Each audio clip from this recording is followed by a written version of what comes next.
నా పేరు రవిశంకర్ అండి. నేను మన all India SC ST gazetted అధికారుల సంక్షేమ సంఘంకి జాతీయ ప్రధాన కార్యదర్శి. నాతో పాటు ఉన్న వాళ్ళు సురేష్, మా ఎడి ట్రాన్స్కో, మా అసోసియేషన్ సభ్యులు.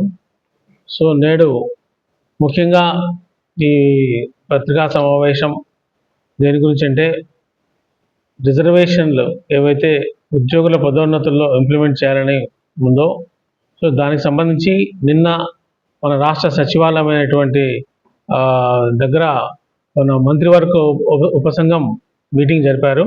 సో దాంట్లో సంఘాలు పిలిచి వాళ్ళ అభిప్రాయాలు కూడా అడగడం జరిగింది. సో దీంట్లో ఈ సందర్భంగా మేమేమి మా సంఘం తరఫున డిమాండ్ చేస్తామంటే, ఎస్సీ ఎస్టీ ఉద్యోగులకు రిజర్వేషన్లు ప్రమోషన్లో కల్పించాలి తదనంతర సీనియారిటీతో పాటు అనే విషయం పైన ఆల్రెడీ గత 2-3 సంవత్సరాలుగా సెక్రటరియట్లో చాలా వాడిగా ఉంది. సో ఈ విషయం పైన మా సంఘం డిమాండ్ చేసేది ఏంటంటే, సుప్రీంకోర్టు జడ్జిమెంట్ జర్నల్ సింగ్ 2 ఏదైతే ఉందో దాన్ని ఖచ్చితంగా అమలు చేయాలని చెప్తున్నాము. దాంట్లో స్పష్టంగా క్యాల్కులేషన్ ఆఫ్ అడిక్వసీ ఏదైతే ఉందో, ఎస్సీ ఎస్టీ ఉద్యోగుల శాతం వాళ్ళు ఓపెన్ కేటగిరీలో వస్తే ఎలా చేయాలి, రిజర్వ్ కేటగిరీలో వస్తే ఎలా తీసుకోవాలి అని క్లియర్గా చెప్పింది.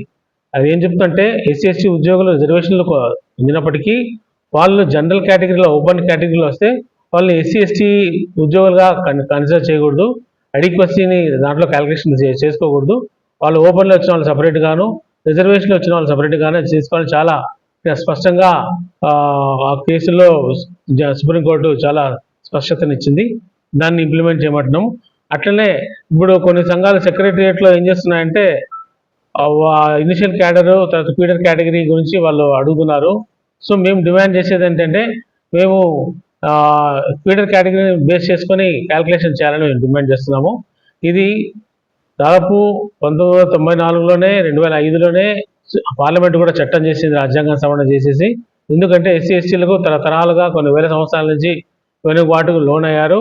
వాళ్ళని అనవగారిన వర్గాలుగా చేయడం జరిగింది, అంటరాని వారిగా చూడడం జరిగింది. కాబట్టి వీళ్ళకు ప్రమోషన్లో రిజర్వేషన్ కల్పించి ఆ నష్టాన్ని భర్తీ చేస్తామనే ఉద్దేశంతో పార్లమెంట్ చట్టం చేసింది. దాని తర్వాత కూడా సుప్రీంకోర్టు జడ్జిమెంట్స్ కూడా చాలా వరకు అనుకూలంగా వచ్చినాయి.